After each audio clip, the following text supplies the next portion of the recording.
Dahon ng malunggay, kuha tayo. Gagawin natin, magdidinengding tayo. Morning po. Nagluluto naman tayo ng dinengding. Wala si Mrs. Nagpunta sa birthday yan. So, sabi sa akin, ako daw magluto. Nako, ito ang problema. Pagka napatikim mo si Mrs. ng pagluluto, pag nasasarapan, parang puro ako na yata lagi magluluto. Ito, nagpapakulo na ako ng sibuyas, kamatis. Ayan po, magliligay na tayo ng bagong isda, boneless bagong isda galing Pangasinan.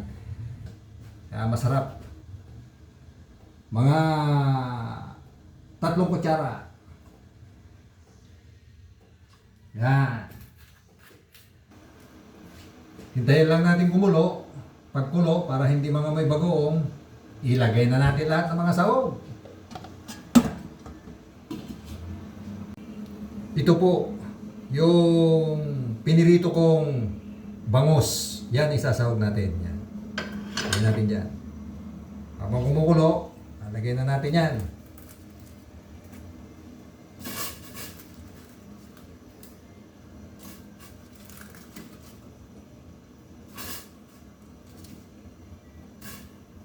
Magtitira tayo kasi gusto ng mga bata yung prito. Huwag natin sahog lahat.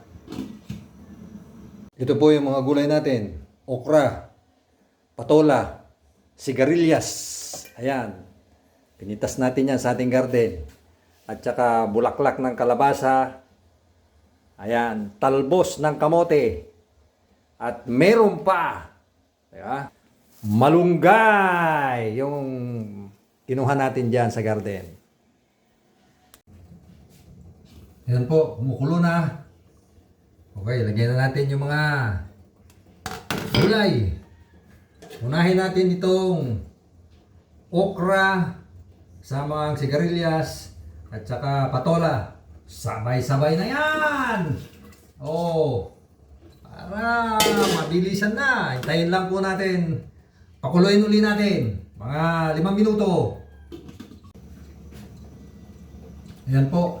Kumukulo na. Ilagay na natin yung natitira pang gulay. Ito yung mga hindi masyadong matagal lutuin. Talbos, bulaklak ng kalabasa. Ayan. Sabay-sabay na yan. Tapos, itapik lang ang sandok na may pagmamahal para lumubog sa tubig na kumukulo. Ayos! Ito, yung dahon ng malunggay, isabay na rin natin.